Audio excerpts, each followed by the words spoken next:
Here we are at the part of the video information where you're going to learn exactly what it is we need you to do. What you have before you here is a very standard Google search results screen. Now you may or may not have noticed before, but Google actually gives you two types of search results.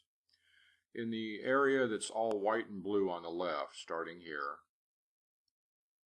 going down into your next pages, these are the organic search results. These are the non-paid automatic results.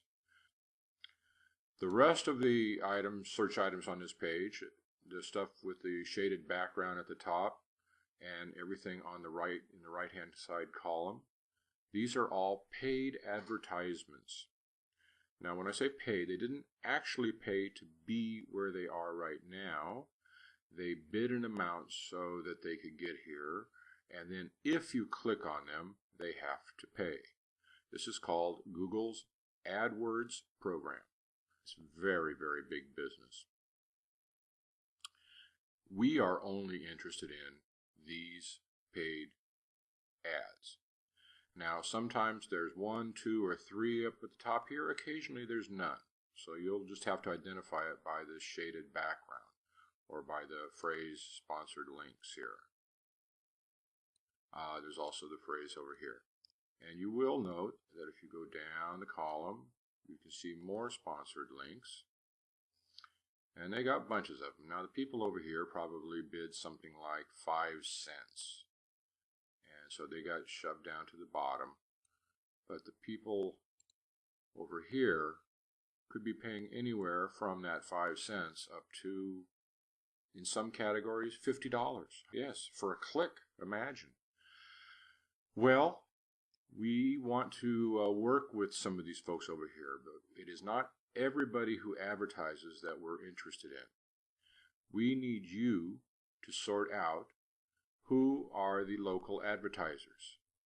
You have on this page people from all over the country and the world. Let's see. Yes, here we go. Here we have one from Brazil. I saw one a moment ago from Greece. So you have to determine which are the local ones and which are the national or international ads. Alrighty, now on this page you're going to see only national and international. And the reason for that is because I live in a remote area and in an area that is not attached to any Google local advertising area. All my ads are of this sort. They do provide another screen, which I'm going to show you here in a second, for advertisers such as myself to be able to see their ads in other local markets. Alrighty, so I'm going to shift right now on over to that other screen. This is the Google AdWords Advertisers Preview screen that allows us to go in and look at other areas around the country or around the world to see our ads or to see the ads of our competitors. And you can see it's a Google search screen, but with some differences. It has a warning here that just says that if I click on any of these links, I will not go to them. I will stay on this page. So it's not really a search screen in that sense. I can't move out from here. It means that I'm going to have to flip back and forth between screens. You will not have to. I'll try and do this quickly so you can just get an idea of what needs to be done. But just be aware if I'm flipping back and forth, that's not something so much that you will have to do. Now, again, I chose plastic surgery as the keyword, and that's a word you're going to want to remember, keywords. All it means is the search phrase that I use. And I'll show you, I chose Houston, Texas, and plastic surgery as my location and my topic. Now, why did I choose plastic surgery? Well, the medical fields can be very, very good for you when you're searching. A lot of physicians can make a lot of money from clients, and so they advertise a lot. And it could be clinics or physicians, individual physicians. It could be hospitals. It could be any number of things. And plastic surgery is obviously a big money area, but almost any specialty would be worth looking at. So we got our results here. As I said, these are the organic down here. We're not interested in those. We're looking at the top and at the right. I mentioned that your job is to distinguish between the local ads and other ads. Here it's going to be pretty easy. A couple of things I should point out. You'll note that some of them actually say Houston. There's 3 or 4 of them here that say that. I think there's one up here that says Texas. So sometimes they give you a pretty good indication. It's not an absolute indication, but it's a good lead. A lot of times, for instance, where was it? I saw, yeah, here's plastic surgery, Houston. So we know this guy's local. Probably these others are too. So let's go visit one of these folks. Let's go visit Dr. Matt Barlow.